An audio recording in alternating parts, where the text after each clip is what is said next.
It is my pleasure to introduce our speaker, Dr. Ameen. Dr. Ameen is an associate professor at Norfolk State University. He is a director, assistant professor, and author with over 25 years of experience in public, private, and higher education. Dr. Ameen says, "I cannot teach anybody anything. I can only make them think.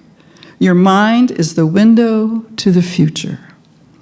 He says that he is a student-centered teacher.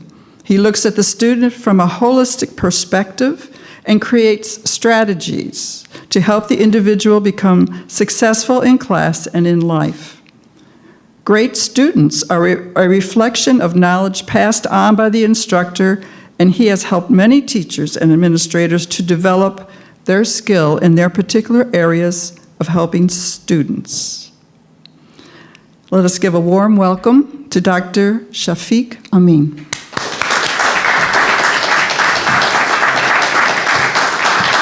Good morning, everyone.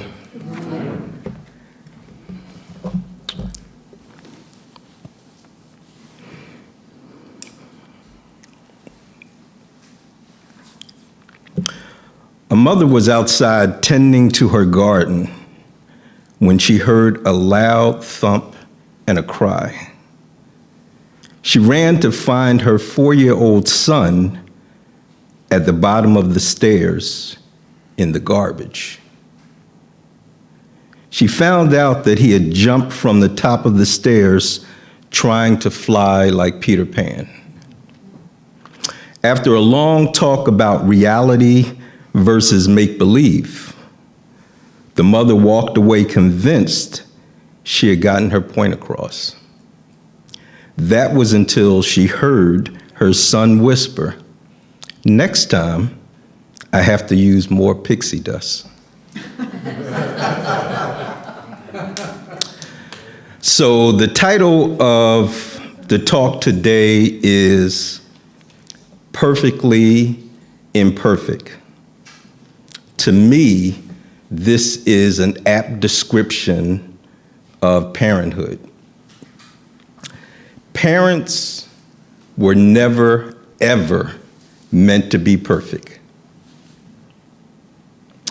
Rather, through their own imperfections and the imperfections in their children, they learn that the process to develop children who will be a blessing to the world should be taken on by the entire family and, dare I say, the entire community. Through the trials and the obstacles of child rearing, the ultimate objective should always be to nurture, to cultivate, and produce children that will embody, listen to this, the innate greatness that our Creator has placed within each and every one of their precious souls. That's the objective. So if you were here last week, the Reverend Carol Ann talked about the meaning of blessings. To me, children are the blessings that parents leave to the world. Let me say that one more time. Children are the blessings that parents leave to the world. When parents are no longer here and they pass on to the other side, all they have to leave behind, if they have children, is the legacy of what they instilled and implanted in their children. You cannot take that lightly.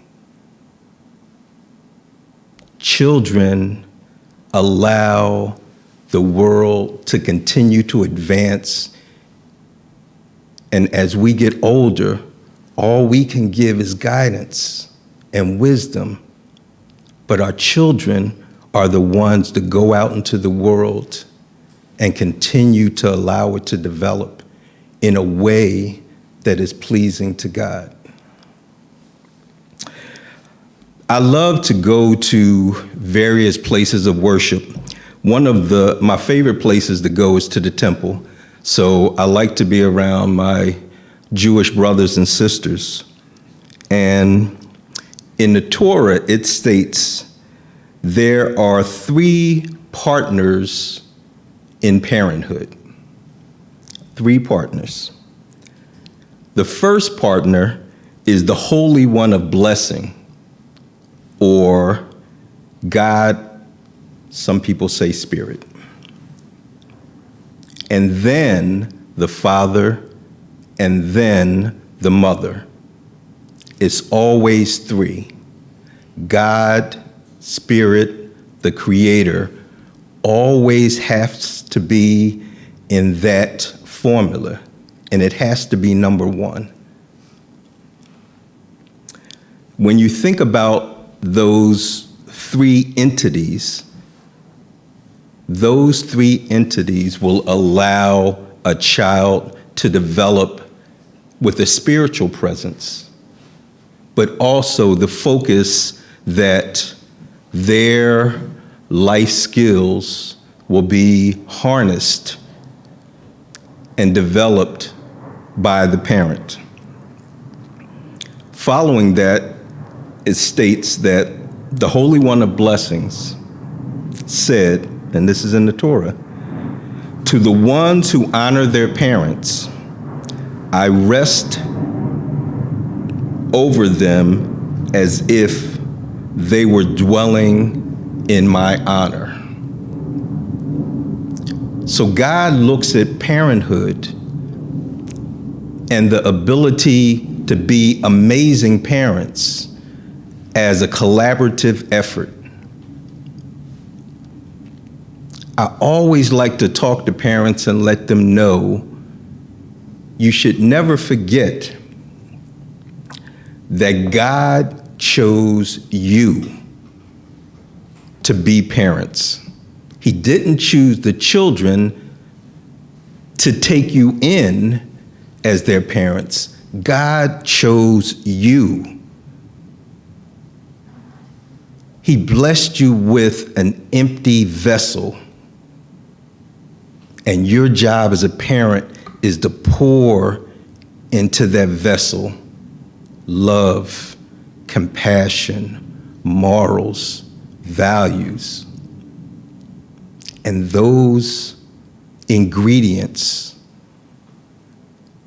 placed in your child will allow that child to be a benefit, not a hindrance to the world.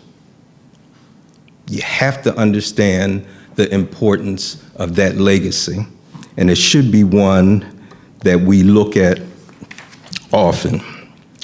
So I like to refer to scripture when I talk about parenthood. So in Matthew's chapter 25, verses 14 through 30, Jesus said, those who utilize what they have been given effectively, more is given, while those who hide or misuse their talents, it is taken from them. Many people don't understand that God placed greatness in each and every one of us. When you become a parent, it is your job to extract that greatness and allow your children to see you were made to be great. And as a parent, I am going to make sure that I give you the confidence to go into the world and live out your greatness. Because the greatest teacher for any child is their parents. When a parent pours in that love to that child, children understand that the people who birthed me have absolute confidence in my ability. So that means when I go out into the world, I know that that love and that nurturing that I received at home, I can shine and feel confident that anything that I want to do, not only did my parents tell me I could do it, but God blessed me with that ability. So one thing that happens often when I go to various places of worship, I scan the audience. And one thing that I see when I go to an Islamic mosque, if I go to a Baptist church, if I go to a Jewish synagogue, I go to a Buddhist temple, I look around and the congregations are getting older and older. That should be troubling. It should be troubling because everything that God poured into you, you want to make sure that the next generation takes your wisdom and your guidance and carries that on. Because at a certain age, all we can do is give wisdom. The children are the ones with the energy and the enthusiasm. And it's a blessing when I see some children who come out and some parents who bring their children to houses of worship, but realize we need the children. And it's across the board. It's in every faith, in every spiritual community, that our congregations are getting older and older, and kids, without that guidance, without that foundation, without that community, are left to fend for themselves in a world that is cruel. A cruel world. Who could care less about them? So that means that we have to make sure that we do the things that we need to do. And sometimes when I give speeches like this, it'll be people who are older and like, oh, my kids are all grown. You're always a parent. Always. And sometimes the knowledge that we have now when we were raising our kids, we screwed up. And we got to own that. And when you own that, then what you do is sometimes that guidance that you pour into the children wind up being the guidance that you pour into your grandkids, to your great-grandkids. Because any day that God allows you to walk this earth, you have another chance. And you have to take advantage of it. So, to me, Mary, the mother of Jesus, was the quintessential parent. People tend not to hear that too often. They think about our way shower Jesus, but very rarely do they talk about Mary, in the sense that God chose Mary out of all of the women on earth during that time to carry the seed of the Messiah. God doesn't do anything haphazardly. So if he implanted that seed in Mary to allow her to be the guidance and the blessings to Jesus, he did that for a reason. So many people, when they think of Christ, they think of Jesus, they tend to only look at him during the time frame of 30 to 33. That was during the divinity, when miracles were happening. But people forget that Christ was a baby, that he was a child, that he was a teenager, that he was an adolescent, that he was a young man. He went through all of those stages. And when he went through all of those stages, Mary was with him. That's important to understand. That's really important to understand, that she was the one to help nurture him. And when he was being ridiculed, when he was being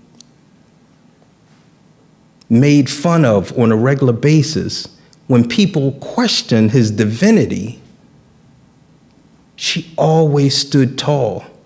And that's what a mother does. And that's important because he knew he had that love at home. So you have to also look at Jesus himself. I think that Jesus is the quintessential father, because anyone who has been a father understands that sometimes the ultimate calling of the father is that he's not always appreciated for his efforts. And we know, if anyone, that all of the good that Jesus did on this earth, that there were so many times that people did not appreciate his efforts. But he was our father, and he gave us that guidance regardless. And I think that's really important to understand. So you may say, why am I standing in front of you today? So I have 3 daughters. And one thing that my late wife and I did with our children is that we decided to become parents before we became parents. So we already had a plan for our children before they were even born. We knew what kind of education we wanted to provide for them. We knew what kind of spiritual guidance we wanted to provide for them. We knew that we were going to set out on a course to give them the morals and the discipline early on in life. And I remember when my wife was pregnant with my first daughter, Jahan, that I would sit down and I would talk to her stomach. And my wife would get, it's like my feet hurt. I don't know why you're talking to the stomach. You should probably rub my feet. But I'm talking to the stomach, and I'm quoting Shakespeare, and I'm talking about Chaucer and James Baldwin and Robert Frost, and I'm going through all of these things. And my daughter today loves reading. And once again, people may say that's a coincidence. It's not a coincidence. It's that influence. And I think things like that are important to always understand.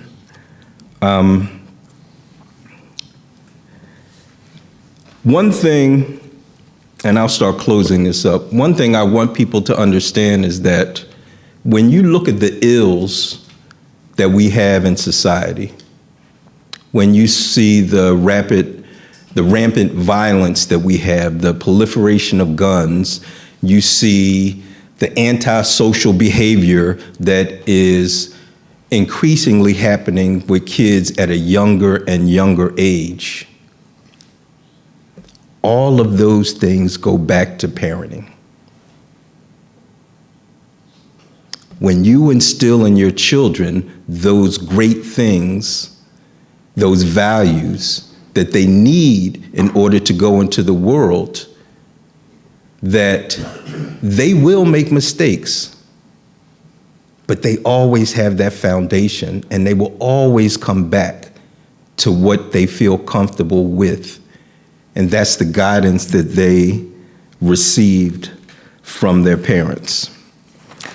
I try to tell parents that since we all say, once you have knowledge, that greatness is instilled by God in all of our children, that you never, ever allow your children to be average. You never allow them to be mediocre. You tell them, if God instilled in you greatness and I instilled in you confidence to believe in yourself, we are not going to settle for anything less, because the world needs you. And when you instill that confidence in a child and they know that you love them unconditionally, children are pleasers. And they love to please their parents. So you just want to make sure that you are that role model that they can be proud of. And I think that's really important. So in closing, I have like 4 books that I wrote, but I have one of my books in the back. So, this is a solicitation on my part. So I'd love, before you leave, that if you liked anything that I said, that you would purchase my books. They're all $10, and I'll have them in the back, and I'll sign them for you and smile and take a picture. So the 2 books I have, one is called, it's my most recent book, it's called Parenthood 101, and it's the blueprint for raising academically successful and socially conscious children. And then the book I wrote prior to that is Fatherhood, The Lost Generation, and it talks about what it's like for children to grow up without a father and how the absence of a father will always seep into your foundation and sometimes cripple you for the rest of your life. And you'll look for that father in all kind of things. And most times what you look for that father image in is going to be something negative and self-destructive. So I would appreciate your support. All right, so let's end with meditation, everyone. So let's all close our eyes. Take a deep breath. Relax. Let it out. Try to clear all of your distractions as much as possible. So this is what we're asking. Holy Creator, thank you for our children.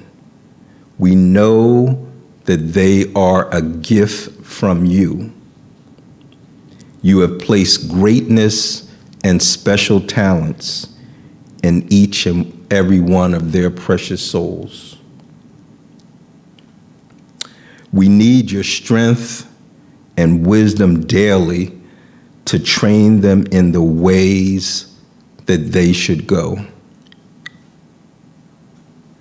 As parents, we know that we are our children's first and most influential teachers. Creator, please give us patience and a joyful heart. Let us be positive examples and spiritual role models. Help us give our children the vision that will empower them to transform the world. Parents, your greatest contribution to the universe is not something that you do, but rather someone that you raised. Thank you, sweet Spirit, and I affirm that these words will enter the hearts of this congregation and come true. And so it is. Amen. Thank you.